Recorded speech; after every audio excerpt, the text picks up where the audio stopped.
6வது மாதத்தில் ஏற்படும் அறிகுறிகள்: கர்ப்பப்பைக்குள் குழந்தை உதைப்பது மற்றும் உருள்வது போன்ற உணர்வுகள் ஏற்படும். உடல் எடை அதிகரிக்கும்.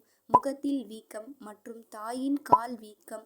தோலில் மாற்றங்கள். மார்பகங்கள் மற்றும் முலைக்காம்புகளில் மாற்றம் ஏற்படுதல். கால் பிடிப்பு, முதுகு வலி, இடுப்பு வலி, மூக்கடைப்பு போன்ற அறிகுறிகள் ஏற்படும்.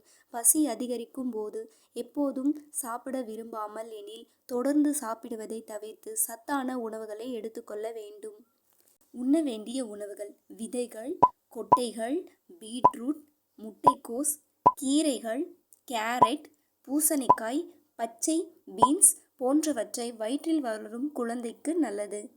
உண்ண வேண்டிய பழங்கள்: வாழைப்பழம், கிவி பழம், ஆப்பிள், ஆரஞ்சு, பேரிக்காய். இது ஊட்டச்சத்து நிறைந்த ஆதாரம் ஆகும்.